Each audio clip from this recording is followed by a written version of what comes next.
조금 전에도 얘기 나왔습니다만은 휴일에 목적지를 향해 편안한 마음으로 기차에 올랐을 승객들. 그런데요, 잠시 뒤에 정말 날벼락 같은 일이 벌어져서 하마터면 큰 참사가 일어날 뻔했습니다. 홍순빈 아나운서.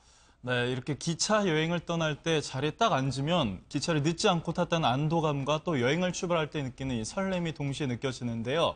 이날도 이 50대, 40대, 20대 승객이 기차에 올라탑니다. 네. 그리고 기차가 출발하자 평온한 풍경이 펼쳐지는데 네. 그렇게 30분이 지났을 때쯤 갑자기 쇳덩이가 창문을 부수고 들어옵니다. 어허. 그 평온하면 순식간에 산산조각이 나고요. 네. 이 창문의 파편이 안으로 튀어서 아이고. 안에 있던 승객이 부상을 당하는 일이 벌어진 거예요. 지금 보여드리는 이 사진이 네. 해당 열차인가요, 지금? 그렇습니다. 이게 강화 유리기 때문에 네. 직접적으로 승객이 그 파편을 맞은 건 아니지만 네. 창문의 파편을 맞고 아하. 승객이 부상을 입게 된 거죠. 그나마 일반 유리가 아니라 네. 강화 유리기 때문에 그나마 충격을 흡수해서 네. 저 정도였지 일반 유리 같았으면 정말 상상하기도 힘들 그런 참사가 벌어질 수 있을 것 같아요. 그렇습니다. 네. 이 일로요, 이 열차가 수원역에 비상 정차를 합니다. 네. 그리고 나서 이제 환자는 병원으로 후송이 되고 네. 또 나머지 승객은 또 다른 열차로 옮겨져서 아하. 목적지까지 도착을 했다고 합니다. 아마 이 방송을 보시는 분들 중에도 이번 이 화를 당하신 분의 가족, 친지분들이 있을 텐데 저 열차가요, 어떤 열차였습니까? 홍수민 아나운서. 네, 이 열차는 무궁화호, 아하. 그 여수로 가는 열차였는데 어디서 용산에서 출발해서 여수로 가는 열차였습니다. 용산에서 여수까지. 그렇습니다. 아하. 그리고 출발한 지 얼마 되지 않았습니다. 출발 네. 30분 만에 갑자기 이 쇳덩이가 이 창문을 뚫고 들어온 거고요. 네. 사실 이 창문이 이렇게 구멍이 뚫리는 건 사실 쉽지가 않습니다. 강화유리이기 때문에. 그렇죠, 그렇죠. 네. 하지만 이렇게 크게 구멍이 뚫린 걸 봐서는 당시 충격이 얼마나 컸는지 네. 짐작을 해볼 수 있는 부분입니다. 아마 기차 여행을 해보신 분은 아시겠지만요, 비상시에 이 탈출하기 위해서는 그 망치를 이용해서 이 모서리 부분부터 네. 깨트려야 된다. 그래서 밀면 열린다. 그렇게 강화유리에 대해서 설명하고 있잖아요. 네, 그렇습니다. 일반 유리가 아니란 말이에요. 그렇습니다. 그런데 강화유리가 저 정도의 이 유리파편 산산조각 날 정도니까 그 당시 충격이 어느 정도였는지 짐작할 수 있을 것 같은데. 일단 또 달리는 열차에 이 쇳덩이가 따라와서 아하. 부딪힌 거니까 네. 그 쇳덩이가 날아오는 속도도 얼마나 빨랐는지 좀 짐작해 볼 수 가속도로 있습니다. 붙었을 거 아니에요. 그렇습니다. 그런데 손 변호사님, 대체 네. 이 쇳덩이 정체가 뭡니까? 아직 잘 모르겠습니다. 아하. 네, 일단 그 외형이나 무게는 이제 공개가 됐는데요. 네. 단순한 쇳덩이가 아니고요. 굉장히 큽니다. 아하. 크기가 가로 세로 20cm고요. 바로 저건가요, 지금 나오는 거? 두께가 4cm입니다. 네. 그러니까 작은 쇳덩어리가 아니라요. 굉장히 네. 큰 것이고요. 더군다나 무게가 무려 10kg을 조금 넘을 세상에. 정도인데요. 네.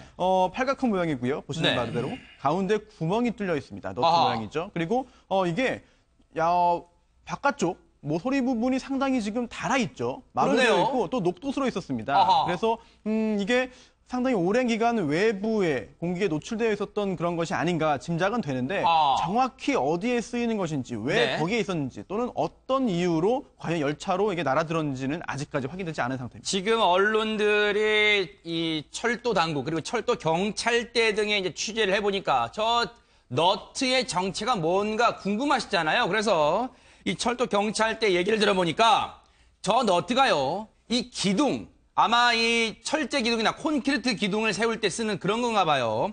이 바닥에 고정하는 그런 부품으로 추정이 된다. 이것도 추정입니다. 쇳덩어리 외부에 열차 바퀴에 부딪히며 생긴 듯한 자국이 여러 개까지 발견됐대요. 철로 주변에 가로등 설치 때 쓰인 후에 방치돼 있다가 열차 바퀴에 튕겨서 올라왔을 가능성을 가장 크게 보고 있다. 그리고 누군가 고의로 이 쇳덩어리를 선로 위나 주변에 놓아두었을 가능성도 지금은 배제할 수 없는 상황이라는데, 홍 대장님, 지금 저 너트 모양을 보면요, 그냥 일반 주변에서 볼 수 있는 너트 그 정도 크기는 아닌 것 같아요, 지금. 예, 그렇습니다. 최근 많이 발생한 이 차량 건물, 네. 또 이 차량이나 건물 등을 대상으로 한 쇠구슬 쇠종테러를 연상케 합니다. 그러나 여기에 사용된 쇠붙이는 무게가 네. 한 10kg 정도 나가기 때문에 네. 이 새총을 이용해서 범행하기는 아주 어려운 것이고 네. 이 스포츠 경기에서 사용하는 원반 던지기 네. 이 원반 무게가 약 한 7kg 정도 됩니다. 아하. 그래서 그 원반보다도 더 무거운 한 10kg 정도 나간다면 그러네요. 사람이 직접 던지기는 아주 어려울 것으로 보입니다. 네. 그래서 이것은 외부에서 일부러 던졌을 가능성은 좀 희박하고 아하. 이 열차 바퀴에 부딪히면서 튕겨 올라갔을 가능성이 크다 이렇게 보겠습니다. 아, 그런데요. 네, 말씀하시죠. 네, 예, 말씀하시죠. 그런데 문제는 이 열차 바퀴에 튕겨서 올라왔다면 네. 이것을 누가 고의적으로 열차 바퀴에 올려놓은 것인지 아하. 아니면 공사 중에 실수로 네. 방치한 것인지 네. 이 부분을 명확히 가려야 할 것으로 보입니다. 네. 그런데 홍순변 아나운서, 네. 지금 이 철도 경찰대나 이 철도청, 이 철도 당국은요, 코레일 당국은 아마 애를 먹을 것 같아요. 왜냐하면 우리가 철로를 다녀보면요, 네. 주변에 군데군데 무슨 CCTV가 있는 게 아니죠. 아마 기차가 들어온 역사 주변에나 CCTV가 있을 거 아니에요. 네. CCTV가 없어서 아마 애를 먹을 것 같은데요. 그렇습니다. 아직 그 CCTV의 영상 확보가 되지 않았습니다. 아하. 아무래도 그 철로 주변에 CCTV가 많이 없었겠죠. 네. 그래서 이 승객들의 진술을 바탕으로 사건을 이제 정리를 하고 있는데, 네. 그래서 오늘 아침에 이제 뉴스파이터 팀이 네. 직접 철도특별사법경찰대 총괄하는 인터뷰 총괄하는 팀장에게 인터뷰를 한번 그래요? 해봤습니다. 네. 뭐라던가요? 그래서 도대체 이 쇳덩이가 뭐냐 아. 이렇게 질문을 해봤는데, 네. 이 팀장은 일단 원인은 아직 밝혀지지 않았다. 네. 외부에서 누가 던졌을지도 모른다. 하기가 지금 여러 가능성 다 열어오는 거죠. 네. 그죠? 네. 일단 이런 가능성을 제기했을 때는 일단 잘 모른다고 대답을 했고요. 네. 그 다음에 이제 아까 얘기했던 열차 부품 아니냐, 네. 송유관 연결쇠라는 추정도 있는데, 아하. 과연 이게 가능한가 이렇게 네. 물어보니까 어떤 부품인지는 잘 모르겠고, 네. 수사관들이 직접 이 부품이 어떤 건지 찾고 있는 아. 중이다. 이렇게 대답을 했습니다. 네.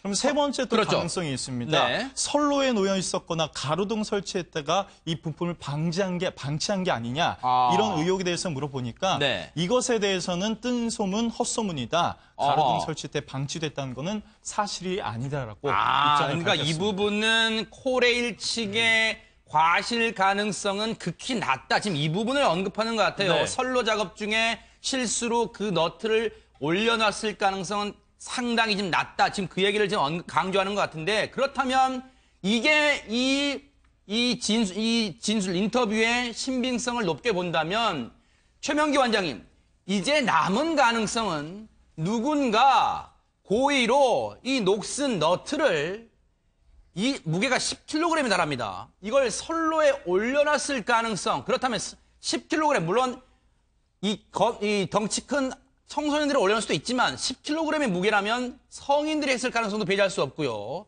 누군가 올려놨다면 기차가 지나갈 때 선로 이탈할 수도 있잖아요. 이게 상당히 위험합니다, 이거. 근데 몇 가지 가능성이 있는데요. 네. 첫 번째 가능성은 노선을 전부 파악한 게 아니니까 아. 이 관계되어 있는 사람이 잠깐 올려놓고 본인도 뭔가 치울 생각이 있었는데 아하. 그거를 갖다 이제 놓쳤을 가능성도 있고요. 네. 두 번째 가능성은 우리가 생각하듯이 진짜 어떤 불만이 이 어떤 그 코레일에 대해서건 네. 아니면 불만이 있는 사람이 그랬을 수도 있고요. 아하. 그런데 장난으로 누군가 했다고 하기에는 이게 굉장히 이제 무거운 점은 다르기도 해요. 네. 그런데 이제 마지막 가능성은 뭔가 하면은 처음에는 이게 철로에서 일정 부분 떨어져 있었는데 네. 계속 뭐 5년이면 5년, 6년이면 6년 운행을 하게 되면서 네. 진동에 의해서 점점 레일에 네. 근접하게 되었을 가능성도 있어요. 아. 그런데 그 사이에 그거를 갖다 눈치채지 못했다 그러면은 네. 이게 누가 일부러 올려놨던 아니면 실수를 했든지 간에 네. 어느 쪽이든지 간에 담당자의 어떤 그 과실을 갖다 피해가기는 어렵고요. 네. 오히려 누군가 일부러 올려놓는 쪽이 네. 혹은 실수로 올려놓는 쪽이 코레일 쪽에서는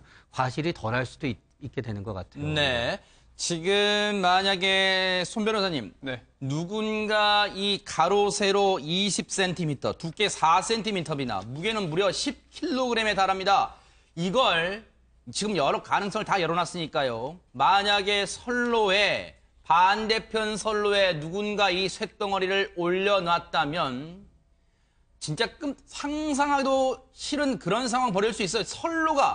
기차가 선로에서 이탈할 수도 있는 거 아니에요? 이 쇳덩어리 때문에. 충분히 그럴 가능성이 있죠. 네. 게다가 뭐 작은 쇳덩어리가 아니라 무게가 상당히 있는 것이기 때문에 네. 또 고속으로 빠르게 지나가는 열차 같은 경우에는 작은 충격에도 어떻게 될지 모릅니다. 그렇죠. 네, 그렇기 때문에 굉장히 큰 참사가 발생할 수도 있는 상황이었는데 네. 다행히 그래도 그런 참사까지 발생하지 않았고요. 하지만 저 쇳덩어리로 인해서 유리창이 깨졌고 네. 또 이제 승객들이 다친 경우가 있기 때문에 네. 그런 다친 승객에 대해서는 코레일에서도 약관에 따라서 아하. 일단 선제적인 그런 조치를 취해줘야 되겠고요. 네. 그리고 그 후에 실제로 저런 행위를 누가 일부러 했다고 한다면 네. 또는 누군가의 과실에 의해서 관리 소홀로 저런 일이 생겼다고 한다면 그러한 잘못이 있는 자에게 코레일이 구상 청구를 하는 쪽으로 해결될 것 같습니다. 네. 홍순별 아나운서, 이 지금 정말 날벼락 같은 일이 벌어지면서 부상자들이 많이 생겼다는데 지금 그분들은 상태가 어떻습니까, 지금? 그렇습니다. 지금 뭐 여러 가지 이제 상태가 좀 다른데요. 네. 20대 여성은 일단 파편이 다리에 튀었고요. 네. 또 40대 여성 머리 부위를 파편에 아우, 맞으면서 세상에요. 아우. 지금 부상을 당했습니다. 네. 이렇게 7명의 승객이 크고 작은 상처를 다쳐서요. 네. 이송된 승객 4명은 치료를 받고 그날 귀가를 했고 아하. 1명은 아직까지 치료 중이라고 합니다. 지금 한 명은 치료 중이신 분 혹시 더 이 부상 정도가 심하신지는 모르겠습니다. 걱정이 됩니다만 부디 이제 더 큰 부상이 아니기를 바라고요. 지금 철도 사법경찰대 여기서 지금 사고 원인을 철저히 조사 중이라고 하니까요. 만약에요, 이 가정을 해봅니다. 아직은 추정입니다만 코레일 측이 정말 과실이 없었는지 이 부분도 꼼꼼히 짚어봐야 되고요. 누군가 그리고 정말로 고의로 선로 위에, 반대편 선로 위에 이 쇳덩어리를 올려놨다면 반드시 검거해서 일벌 100개를 해야겠습니다. 왜냐하면 큰 참사가 일어날 뻔했던 그런 중대한 사건이기 때문입니다. 자, 반드시 만약에 고의를 누가 했다면 검거해 주시기를 바라겠습니다.